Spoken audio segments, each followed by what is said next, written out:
Dear listeners, today we're going to hear a story about treacherous cheating. I woke up the moment the plane's landing gear hit the runway. I looked out the window. There were high snowdrifts along the runway.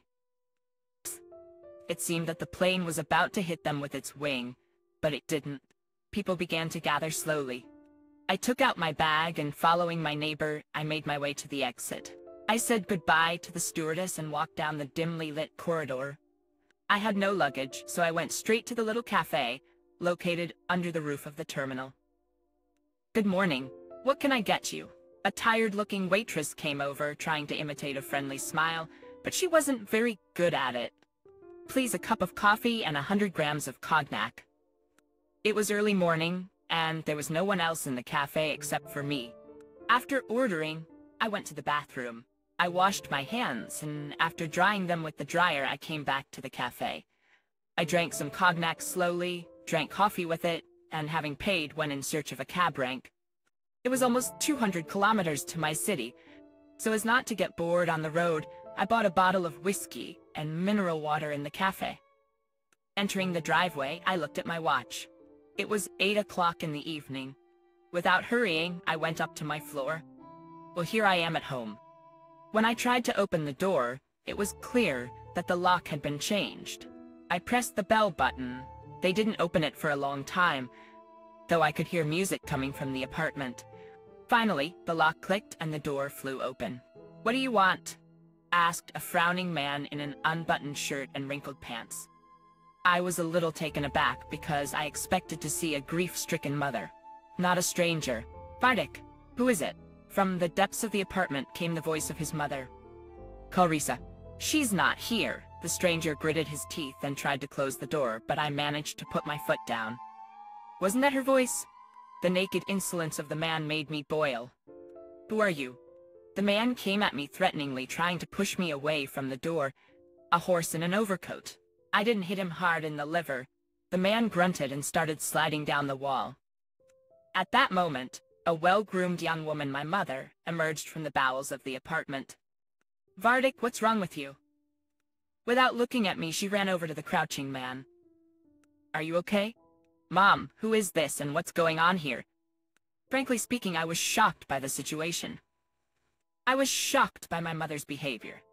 She had recently buried her husband, my father. She didn't tell me the date of the funeral in time, and now she's pumping out some Bardik.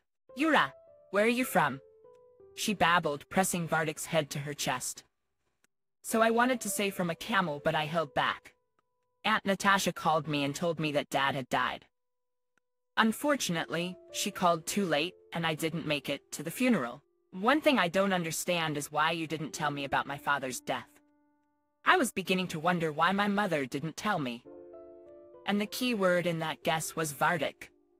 Mother was silent, apparently thinking of a reason, and Bardik, meanwhile, slowly began to come to his senses. He stood up, grunting, and with a shout of "I'll kill you, bastard," he rushed at me. There is a category of people who don't get it right the first time. My mother had no time to say anything when her lover's jaw met my fist. This time it hit harder. Bardik, with all his mind on my fist, froze for a moment and then flailed his arms, collapsed on his back, banging his head loudly on the floor. There was an anxious silence in the apartment. My mother looked at me with horror, covering her mouth with her hand.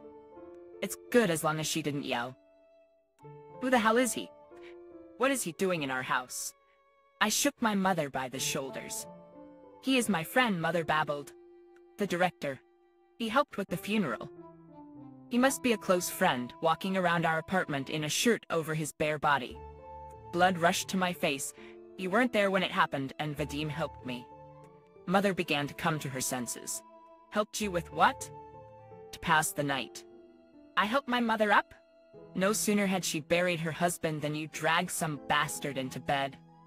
In our apartment. This is my apartment. My mother's voice came out. "This is our apartment. Until the will is opened. And then it will be just like Father wanted."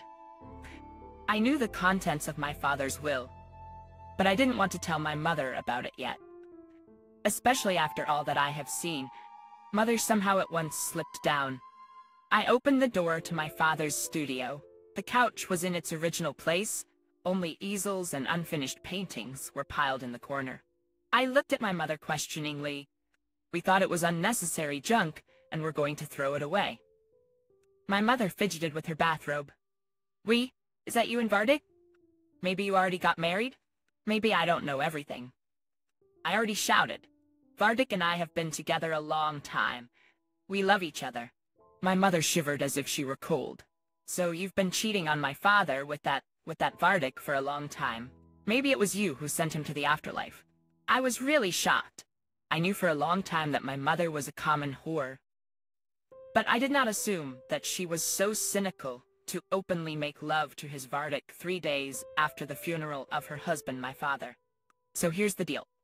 Take your treasure and get out of here, both of you. I hope your erotic playmate has a place to live. Not that it's any of my business. That freak's not gonna be here. Come and live on your own. Do you understand me? My face must have been scary because my mother flinched. I'll give you half an hour to pack. It's time to go. I went into the workshop and threw my backpack on the couch. I was born into a seemingly prosperous family. My father married after the army and worked in a factory. My mother graduated from a theatrical studio and worked in the provincial drama theater, playing minor roles. Like all unrecognized geniuses, she dreamed of a major role. And as I began to understand later, she was ready to do anything to achieve her goal. She used to take me to the theater when I was little, since my grandmothers were still young and working. I didn't like going to nurseries and kindergartens, and I often used to sit quietly on the balcony, watching the rehearsal and seeing my mother get pinched by her boyfriend. Since then, I have had a strong aversion to theater and glamorous bohemia in general. In the end, my mother achieved her goal by successfully sleeping with a director from the capital, who had been exiled to our town for some fault. She got the lead role, and from that time shone on the stage, not stopping to roll in bed with this or that genius of the stage.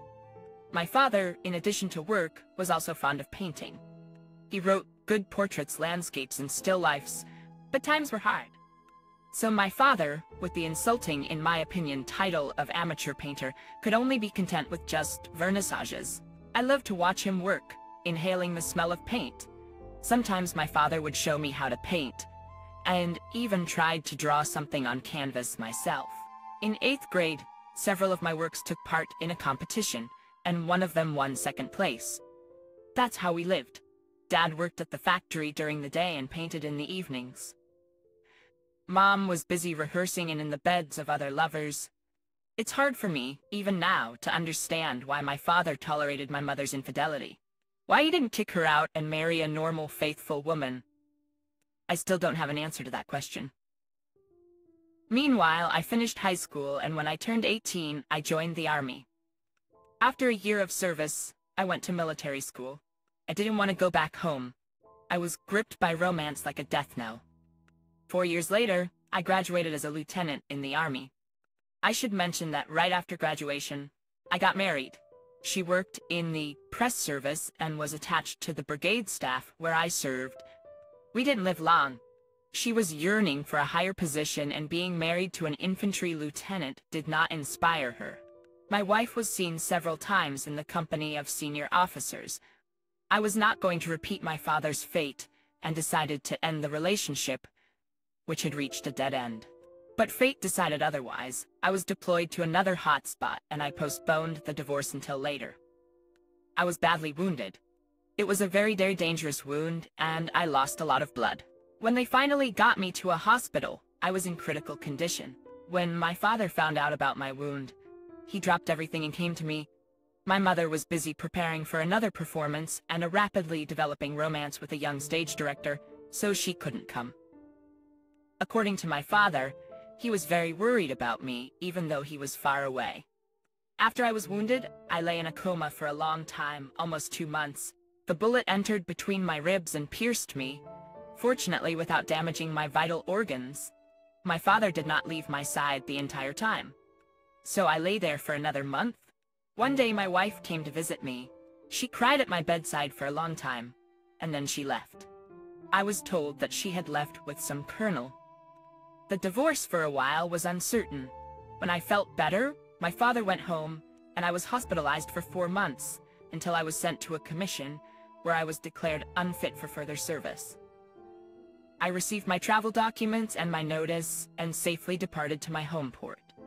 On the eve of my departure, my father's sister, Natasha, called me and told me the sad news that my father had passed away. Even though my mother never told me anything, there must have been no time. She had lost her head between her lover and the funeral, and she had forgotten all about her son. Dear listeners, please like and subscribe to our channel. It motivates me to release new videos for you.